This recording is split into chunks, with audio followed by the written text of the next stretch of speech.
What's going on, you guys? Today I'm going to be reacting to why almost no one runs this game, and it's about King's Quest III. I have no idea anything about King's Quest III. I don't even know what that game is about.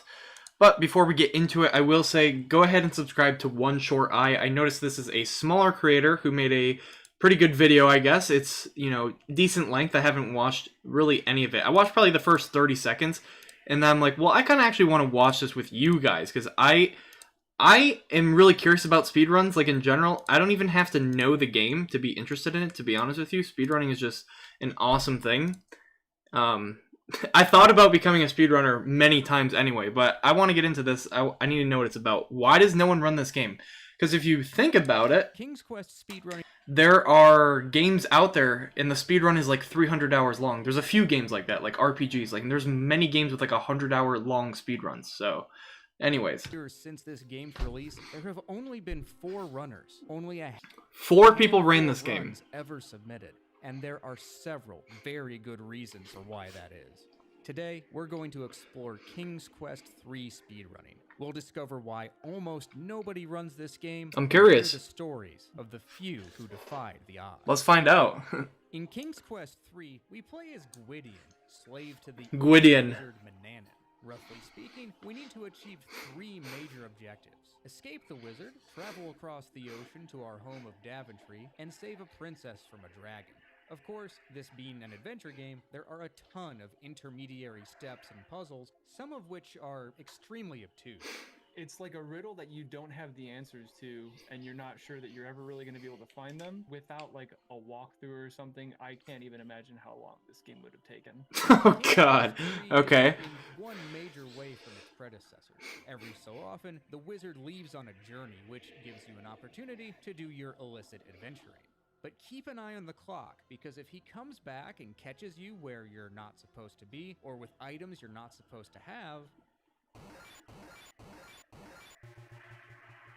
Manannan shows up at certain times. You have to be in the house at certain times. You have to go within these certain limits. You have to watch that and be aware of it. It's almost like a thriller sort of thing where you're being stalked. With okay. in mind, let's turn our attention to runner Bill Bull. In the span of a week in 2017, Bill would set the first world records. For the sake of time, we're only... Wait a minute. Okay, wait. Hold the phone. Hold on. Let's look at his splits. The game is only about 33 minutes long if you speedrun it. How come no one's playing? Okay, there's gotta be more to it. Because I thought, like, when nobody runs the game, it's like 40 hours or more. And still, that doesn't... Somehow people are still able to speedrun those kinds of games, but only 33 minutes? Super Mario 64 has longer categories than that, and that's a pretty frustrating game. We're only going to focus on his last run, achieved on February 19th, 2017. Manannan, the wizard, always 29 minutes now. Chore at the beginning of the game, in this case demanding that we clean the kitchen. If you don't do what he asks, he'll punish you in any number of sadistic ways. Okay. What is going on? Bill What? heads to the kitchen, grabbing a few items along the way. Upstairs, we find a few more items, including a magic map in Manannan's closet, which becomes important later. The wizard really doesn't want you to have that, so Bill hides the contraband under his bed. There's only so much you can do while the wizard is hanging around, so we have to wait for him to leave. And this is the first reason why this game is frustrating to run. The wizard always leaves on his first trip at 5 minutes on the in-game clock. So Bill waits Oh. Wait. 3 minutes. Oh, that sounds horrible. Gone, Bill now has 25 in-game minutes before the wizard returns. He employs a bit of movement tech that would eventually come to be known as zips. On the game's fastest speed setting, appropriately called fastest, movement speed is only constrained by how quickly your CPU can process the game cycle. Wait, what? Back when the game came out, the difference wouldn't have been too noticeable. But even just a few years later, fastest would have been near unplayable casually. Bill increases the in-game speed and ping-pongs his way downstairs. This idea originated from Vise of Legends, and from there, Bill added more zips to the run. It's impossible to make fine-grained adjustments while doing this, so Bill doesn't do this a lot during the run. Huh. Downstairs, Bill grabs the wizard's wand and then heads into the secret underground lab. Okay, so that is kind of... I feel like that's, like, controversial, though, to increase the game speed. Because I feel like for speedrunning, like, everyone has to have the same playing field. Like, maybe not everyone has the same controller, but, like, what if you have the best CPU out there? Wouldn't you go just a little bit faster than everyone else? I don't know. There's probably a way they regulate it, but I'll just keep watching. I don't know. That seems a bit weird, to me at least. There's a chance for a cat to appear at the top of the stairs. You can walk around him, but if you're not really precise, it's Splat City. What?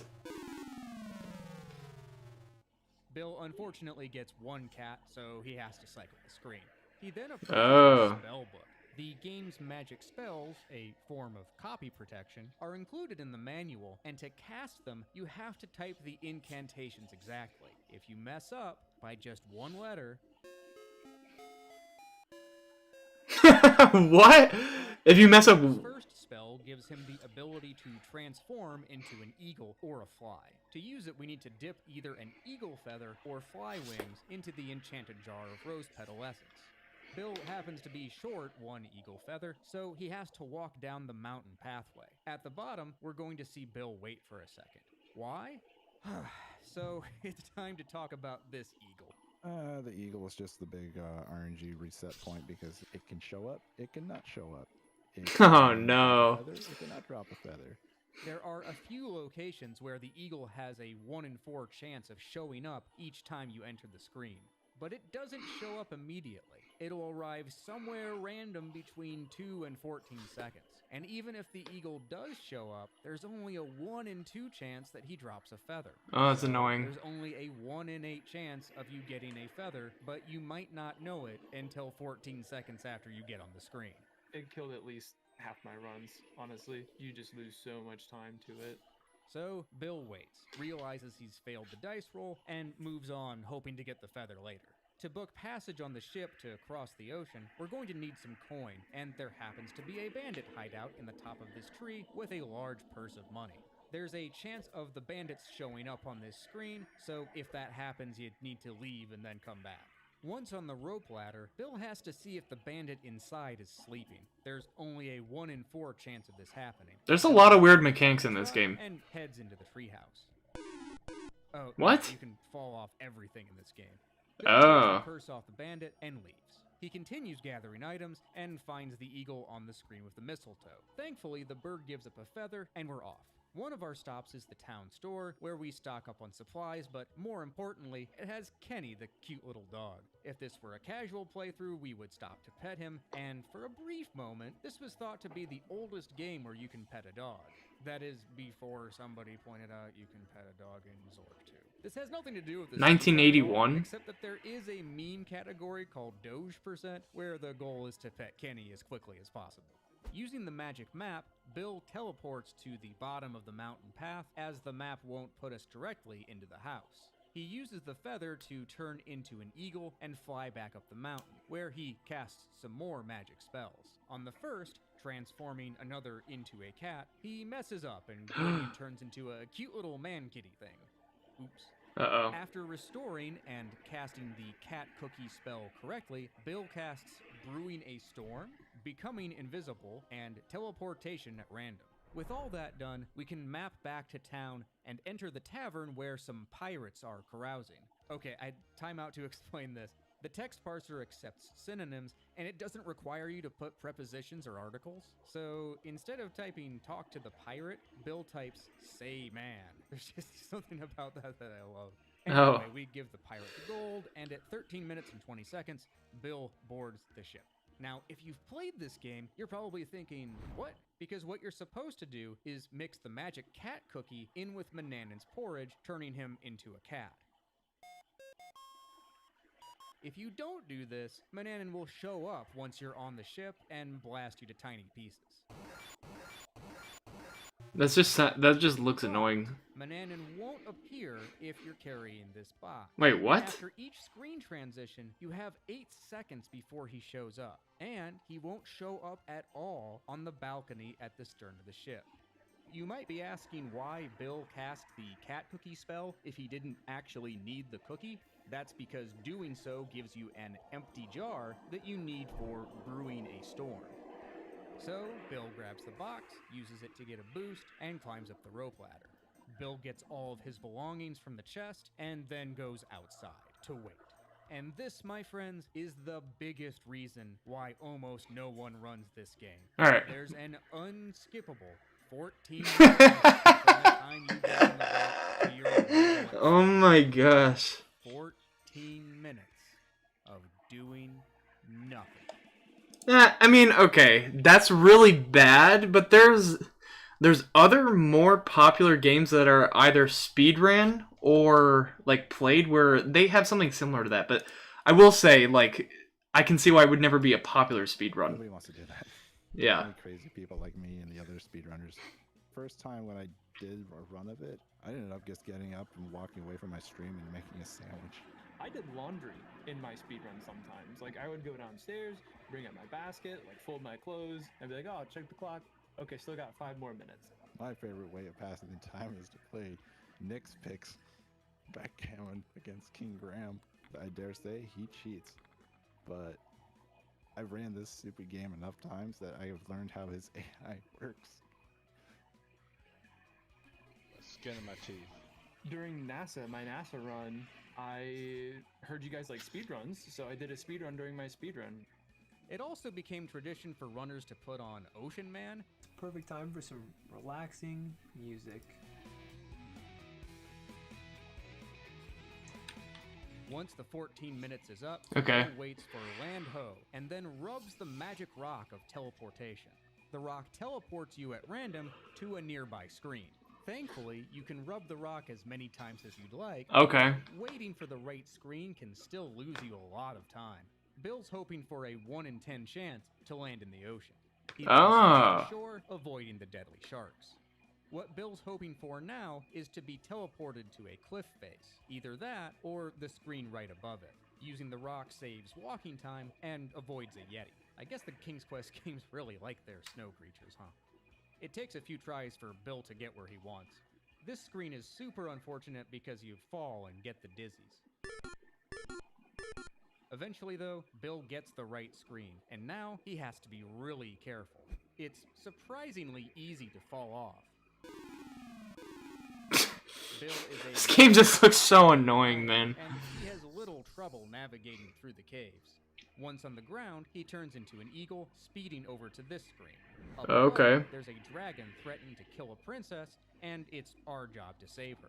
Bill could walk up the stairs inside of this cave, but it's faster to rub the rock.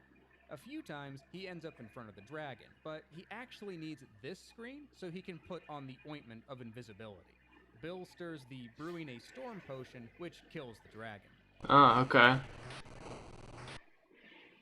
Bill unties Princess Rosella, and, spoiler alert, we're actually her brother, Prince Alexander, son to King Graham and Queen Balance. Spoilers over. Rubbing the rock doesn't work. Man, at this point, that ruined it for me. I'll never get to play this now. back down the stairs, which might look familiar because Sierra reused these screens from King's Quest I. Bill does a little bit of fast movement and then arrives at Castle Daventry, which is the end of the game and the end of the run. So, why don't more people run this game? Wait, yeah. The goal of punishing RNG at every turn, and there's a 14-minute unskippable wait in the middle. Now that we know why more people don't run this game, the next question is, in spite of all of those difficulties, how did runners push the time down anyway? After Bill's world records, no one would run the game until mid-2018 with the arrival of Chuck Grody and Lumify. The biggest difference you can see in these runs is the presence of many more zips. Whereas Bill used them sparingly, Chuck and Lumo would use them as much as they could. Our task, as far as we were concerned, was to get this game out of 10,000 cycles and into max cycles and implement zips. Ironically, we started it, but Bilbo finished it. He actually routed zips into the whole run and never did a run. which was pretty funny, honestly. I don't blame him. Bill would actually make a few attempts after routing all the zips, but never got a good enough eagle feather drop to complete a run. Along with the rest of the King's Quest series, max cycles were now allowed in the DOSBox What is that? configuration, which sped things up even more. This Oh. like cheating, but it's actually comparable to speeds that computers in the 1990s would have been able to achieve. And keep in mind, fastest speed being unthrottled is just how the game was programmed. As a side note, if zips don't appeal to you, there is a Scum VM speedrun category where the speed is more like what people would have expected back when the game was first released. In Lumophile and Chuck's runs, there's also a minor optimization with the spellcasting. It turns out the incantation parser doesn't actually care about the spaces between your words, so you don't need to type them. This saves time, but it makes the spells look really weird. Other than that, both runners still had to contend with the punishing RNG. If you just break it down to like the bare elements, it's RNG and it's weighting and it's precision, which I mean, precision is all of speedrunning, right? But it comes down to basically those three things. Chuck and Lumophile would trade the second place crown several times over the next 6 months. Chuck with a 34.16, then Lumo with a 33.06 a few weeks later. So far, this game actually doesn't seem like... I mean, okay. First off, I've never played a King's Quest game, so maybe, like, playing the game is worse. Because, like, when you play Super Mario 64, if you haven't already watched me play that, watching it is fun. You're like, man, this doesn't seem that hard. And then you play it, and you're like, this is frustrating. But, this game is not nearly as bad as I thought it would be, but maybe we'll learn more. Just waiting for someone to topple it. In the summer of 2019, Bill would discover that you could increase your chances of getting a fast eagle feather by saving and restoring in a particular manner. It essentially allows you to re-roll the RNG dice more frequently. You have to... Wait. He just had to type get feather to loot? That kind of sucks. Let me just see that again, because this guy's about to get the feather too. So is he about to type get feather? Wait, it just said walk and door. You have to type everything? Rub rock. Also average with a few spills on the beach path. Uh-oh. At the dragon, his luck is equally unkind, with the dragon killing him twice before getting the right screen. Rosella trips him up a little, but in the end, he was able to finish with a 30.46. Not a world record, but he was inching closer to Bill's time. On July 3rd, 2019, he would walk down the mountain path. Okay, so now praying for RNG. I guess this is where it's going to get bad, right? The RNG gods had in store. And on that day, the gods smiled. Oh, okay, this is going to be the world record pace. Dude, he didn't even have to restart. Time Chuck gets to the balcony on the pirate ship, he's so far ahead, he can barely believe it. Oh my god, dude, you have no idea. We have perfect RNG. Like, almost to a T right now. Perfect. You know how rare that is? It is crazy, dude. To pass the time, he fires up Super Mario World, and, of course, Ocean Man, which gets his VOD muted. As Land Ho approached, I guess Chuck tried to rickroll his audience? The game itself? In any case, Chuck is hoping, praying...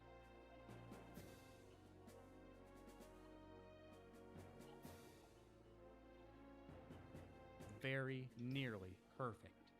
The rock climbing goes smoothly, Okay. and then a 3-cycle rub at the dragon. With Rosella in tow, Chuck makes his way down, and then disaster.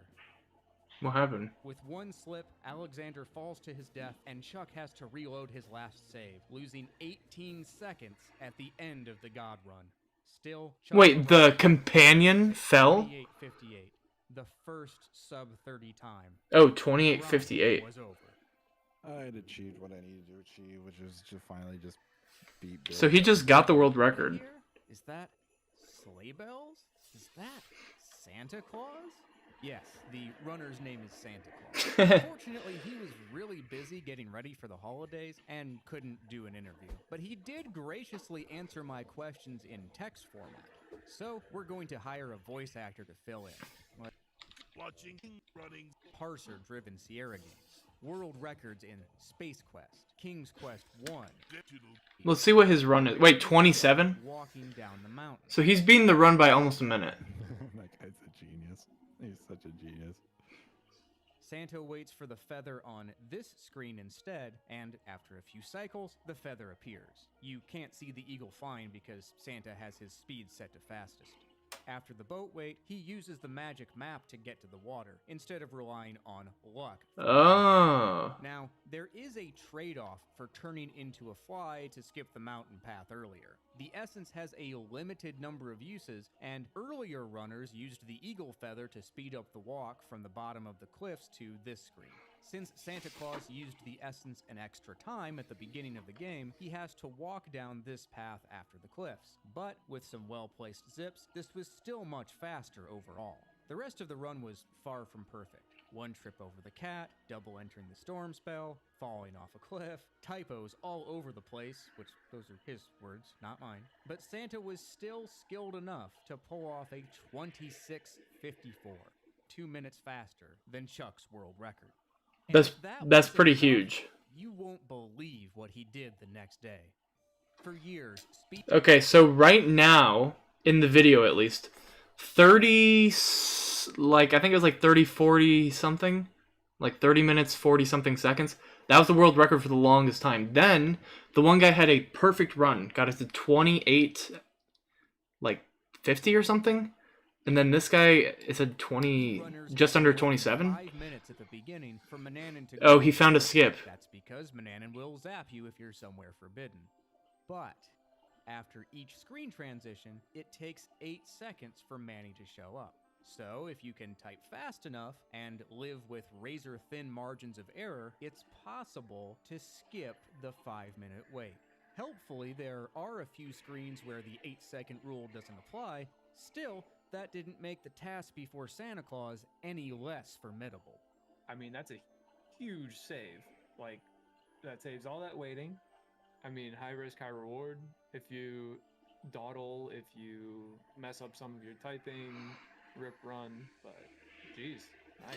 So I just noticed that, yeah, you actually have to type everything that's going on. I'm sure they have like keybinds, like the rub rock is probably a keybind, right? They just have a macro on their keyboard. And I'm sure that's allowed in this speedrun, but man, what a tough game where you have to type, you don't click like what you want to do. I think you can move around, but you have to like type what you want the character to do. And that's weird because there's so many things you could type, right? In this run, Santa has the eagle feather in under 2 minutes on the in-game timer. He gets zapped once in the town's shop. Sorry you had to see that, Kenny. But the rest of the early run goes well. Santa Claus okay. reaches the pirate ship at 6 minutes, right around the time that previous runners were first making their way down the mountain. Santa chooses Whoa. to stay at the bottom of the pirate ship for most of the 14-minute voyage, but this is mostly personal preference. Partly it's to get my heart rate down a bit. Give my hair that anytime you get one, your heart will immediately jump to overdrive. The run requires a bit of stamina, the most out of any Sierra game I've played. It's not that long, but it's really high octane. Ho, ho, ho, ho, ho, ho, ho. At 16 minutes, Santa begins his ascent. Land Ho comes at 2014. Whoa. His rock luck is excellent, and he's on the cliffs at 2025. His luck at the dragon isn't bad either, with only a few do-overs. With the new strat of skipping the initial Mananan wait time, Santa had smashed all expectations, taking the record from 26:54 to 22:01. It must have been tempting to Whoa. stop there. Nearly 6 minutes. Fiverr budget just ran out.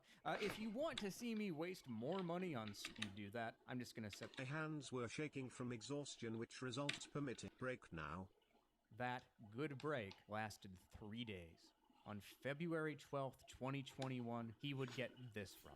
Watching Santa's early game, it's amazing to see how far the run had come and how much speed and accuracy it required to be competitive.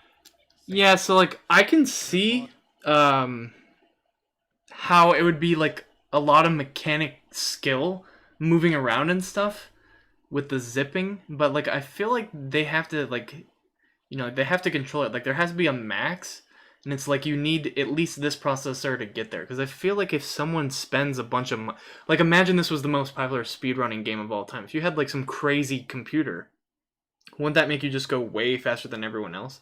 I feel like there's a way they regulate it. Like I'm sure. It just like for me, it just seems a bit off and odd. But this guy's going insane. On the boat at 5:33, 40 seconds faster than world record. When I asked Santa what he did to pass the time, his answer was surprisingly simple. I just lie down on the couch, put my feet up, get some rest before the final dash in Daventry. I can only imagine how he felt at this moment, waiting for land ho and the right rolls of the dice.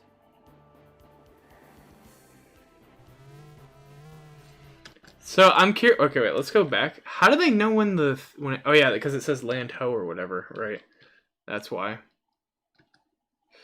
Yeah. So I wonder if they're like, if people still run this, if they're gonna find a way to like skip because that's what speedrunners do. Like, the game gets played the same way for years and years and years, and then somebody like goes into the code of the game and like, oh, you can actually do this. Like, that's just what happens in speedruns. Seeing the rock taking him even farther away. Santa shows excellent control on the cliffs, not falling a single time. He gets to the right screen here in 4 rock rubs and quickly kills the dragon. All that's left to do is take Rosella home. I felt happy and relieved that I could finally. So what was his time? With it now, though, there's still room for improvement. 21:10. So that's where the record stands today. And despite all that the game throws at you, I was surprised to learn that the runners still recommend this game to anyone interested. It can honestly. All right, so this was pretty decent. And by the way, if you want to check out the video, in the description, it's right there, and it's by One Short Eye. Go ahead and subscribe to that guy right now. Smaller creator, just like myself, so gotta help him out if I can. And honestly, this okay, I can understand why the game is like kind of sucky, right? It's super old. You have to type everything in. You know, it's a lot less appealing than a game you can play with a controller. You know, you have to use a keyboard. And I mean, I don't know, this doesn't seem like the worst game ever. And honestly, this is a lot more fun than a game you'd have to play for like 300 hours, like some RPG.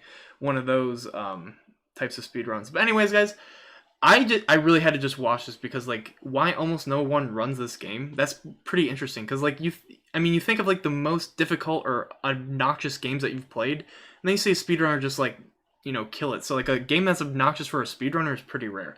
Anyways, guys, if you enjoyed, make sure to leave a like, subscribe if you're new, comment down below, have you ever played a King's Quest game? Because I have not. And if for some reason you guys really want me to play this game, you know, if we get to like 100 likes, I'll consider it, but I've never played a game like this. Anyways, guys, I'll see you in the next one.